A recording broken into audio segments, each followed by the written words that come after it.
Decide if a player may be cheating, and that's to simply watch the way he plays his hand. If they're playing their hands foolishly, then they shouldn't be winning. Yes, you can get lucky, but in the long run, the way the game is designed, the house has to win the money if you're not playing properly.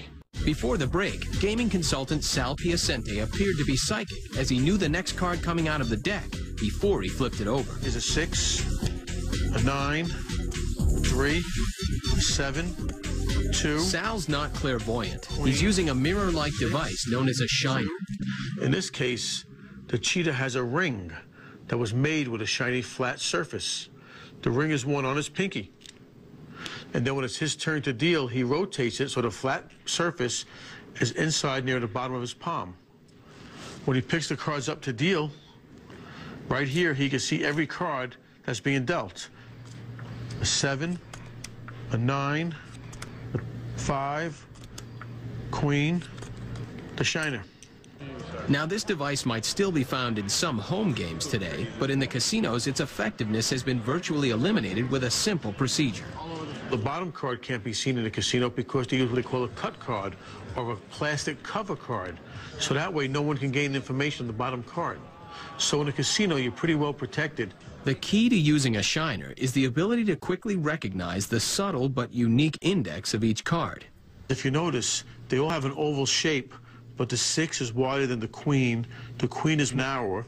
If you look up at the 8 has a more bowl shape to it, so the cheat only has to see just a small portion of that index to identify the card. You won't find this move in a Vegas casino today, but in many less reputable games, a dealer who's mastered reading the indices will do what's known as the heel peek. Right here, I'm just looking at one little point of a card. And I know it's either a 4 or an ace, but being it doesn't come out to the side, I know it comes down nice and evenly. That card has to be an ace. And all it is a real minute up on the heel. Another ace. There's no question that if cheats execute their moves properly, detection by the players at the table is nearly impossible. A false shuffle is probably one of the most dangerous moves that happens in card games. A false shuffle, for example, is the 4 aces is going to signify the packet of controls. Watch the shuffle. Shuffle, box, strip, shuffle, cut. Not one card changed. The false shuffle. Another move that a cheating dealer would practice is known as dealing seconds, or the second deal. A second deal is where it appears that the cheater is taking the top card, but he's really taking the card underneath it. For instance, the cheater knows there's an ace on top. In a pitch game, when he deals it to his agent, the ace is staying right here.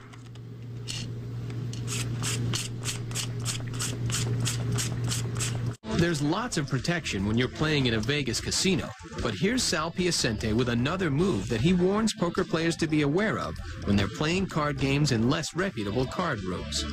It's another form of dealing seconds, and it's called a push-off second. For example, when a dealer comes up like this, he knows there's a jack on top.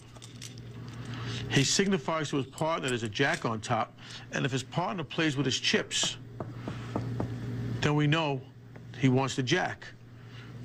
Before the dealer could put the jack out on the flop, he has to burn a card.